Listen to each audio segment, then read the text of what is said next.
में पदार्थ चक्रण के क्रम में विभिन्न मंडलों से गुजरते हैं। विभिन्न मंडलों से गुजरते हैं।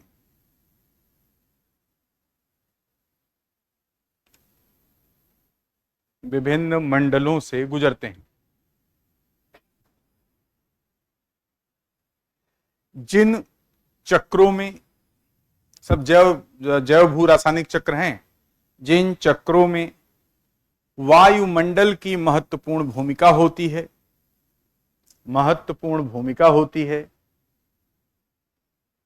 उन्हें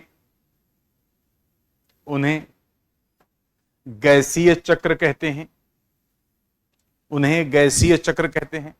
मतलब जो पदार्थ होंगे वायुमंडल से आएंगे और वापस वायुमंडल में पहुंचेंगे, उन्हें गैसीय चक्र कहते हैं। जबकि जिनमें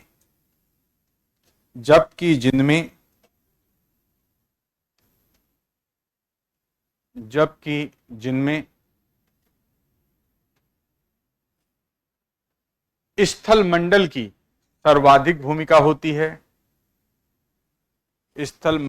सर्वाधिक भूमिका होती है, उन्हें अवसादी चक्र कहते हैं।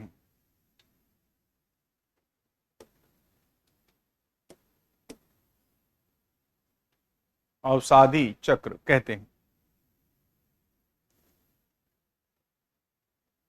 प्रमुख चक्र निम्नलिखित हैं। जैव भू रासायनिक के अंतर्गत जो प्रमुख चक्र हैं,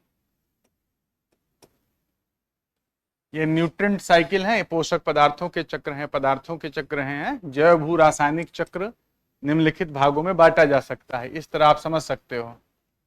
तो पहला हो जाता है गैसीय चक्र, इसमें वायुमंडल की भूमिका अधिक होगी। मंडलों में कार्बन के विभिन्न रूपों में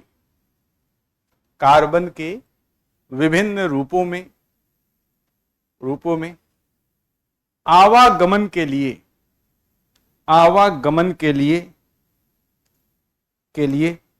उत्तरदायी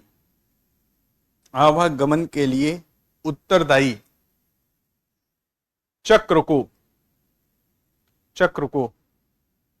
कार्बन चक्र कहा जाता है। इसके अंतर्गत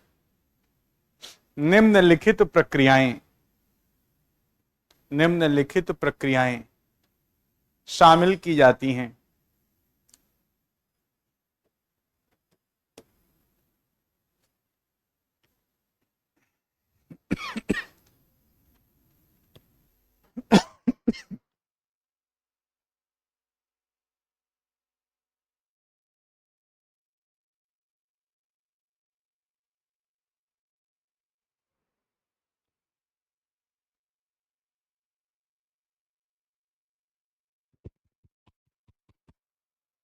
लिखो, निम्नलिखित प्रक्रियाएं शामिल की जाती हैं। लिखवा दे तब पीते। पहले इसमें एक डायग्राम बना लें। वाष्पीकरण के दौरान प्राथमिक उत्पादक जैसे हरे पौधे, शैवाल आदि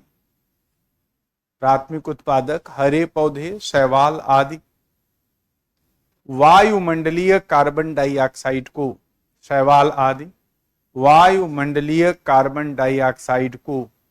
ग्रहण करते हैं।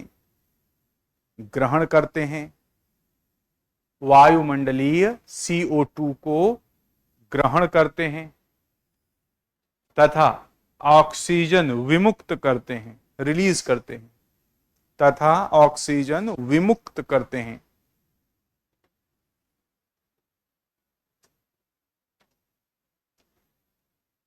नेक्स्ट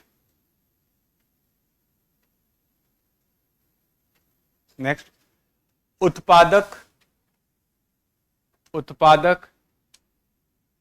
और विभिन्न श्रेणी के उपभोक्ता, विभिन्न श्रेणी के उपभोक्ता उपभोक्ता श्वसन क्रिया में, श्वसन क्रिया में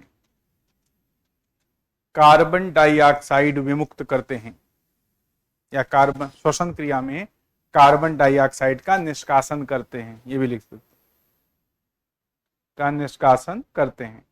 CO2 चक्र में हम CO2 पे फोकस रहेंगे। विभिन्न श्रेणी उपभोक्ता कोई भी हो, XYZ। नेक्स्ट पॉइंट, अपघटनकर्ता, अपघटनकर्ता श्वसन क्रिया,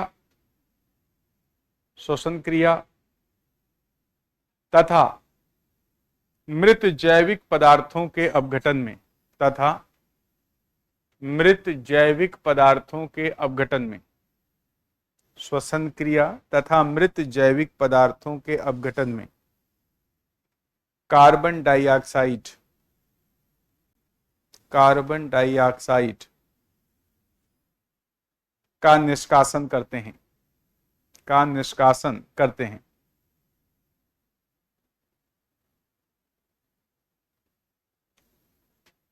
नेक्स्ट, ज्वालामुखी उद्गार, ज्वालामुखी उद्गार, वनाग्नि, ज्वालामुखी उद्गार, वनाग्नि, कमा जीवाश्म ईंधन दहन, कमा जीवाश्म ईंधन दहन, कमा जैव भार दहन, जैव भार दहन और विभिन्न विभिन्न मानव गतिविधियों, विभिन्न मानव गतिविधियों जैसे कृषि आदि द्वारा भी, जहां गहरी जुताई होती हो, कृषि आदि द्वारा भी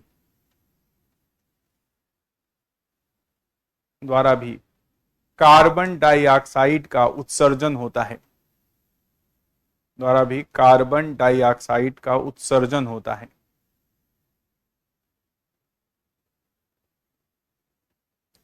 नेक्स्ट, महासागर, महासागर कार्बन डाइऑक्साइड के अवशोषक और उत्सर्जक, महासागर कार्बन डाइऑक्साइड के अवशोषक और उत्सर्जक दोनों रूपों में कार्य करते हैं, दोनों रूपों में कार्य करते हैं। इनमें फाइटोप्लैंक्टन वगैरह जब प्रकाश संश्लेषण करते हैं तो CO2 एब्जॉर्ब करते।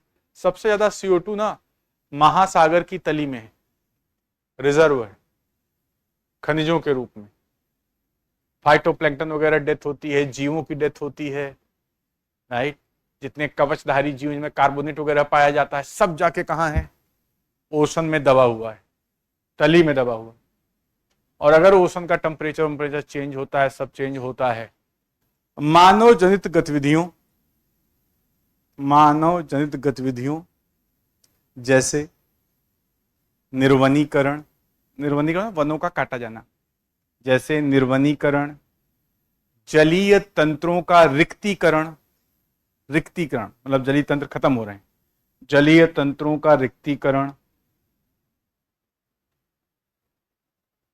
रिक्तीकरण, औद्योगिक, औद्योगिक, घरेलू, कृषि, कृषि तथा परिवहन आदि क्षेत्रकों में, कृषि तथा परिवहन आदि क्षेत्रकों में,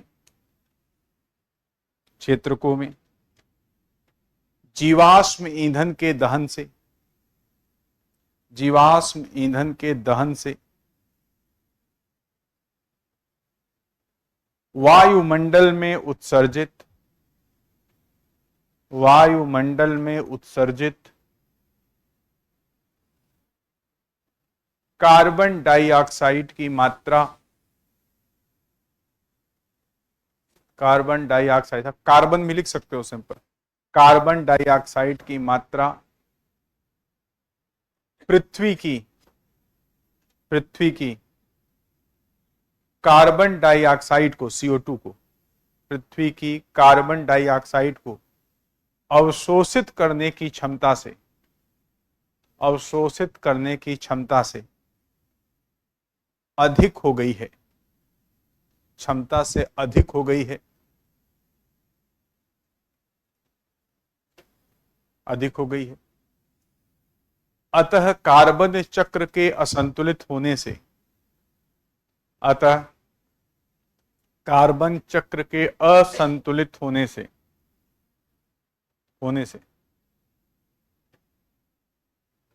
वैश्विक तापन और जलवायु परिवर्तन, वैश्विक तापन और जलवायु परिवर्तन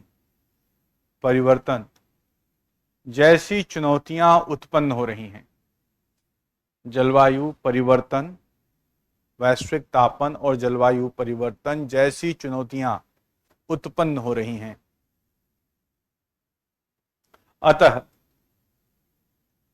अतः इसके शमन और अनुकूलन, अतः इसके शमन और अनुकूलन की दिशा में गंभीर कदम आवश्यक हैं।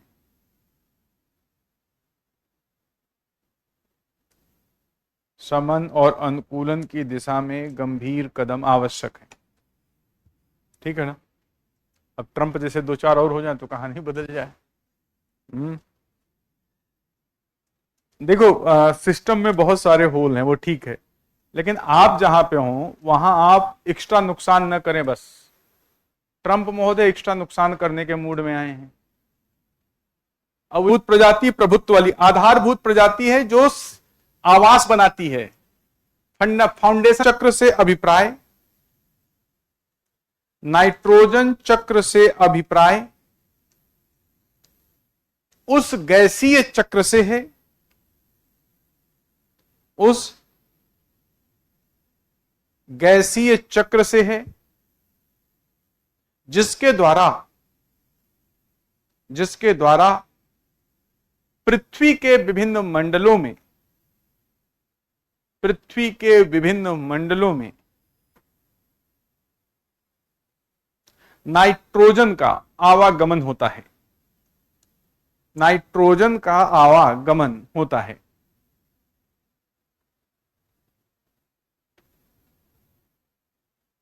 इसके निम्नलिखित चरण होते हैं, निम्नलिखित चरण होते हैं।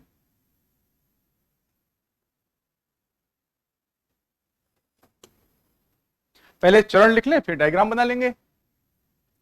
पहला चरण होता है इसका नाइट्रोजन स्थिरीकरण।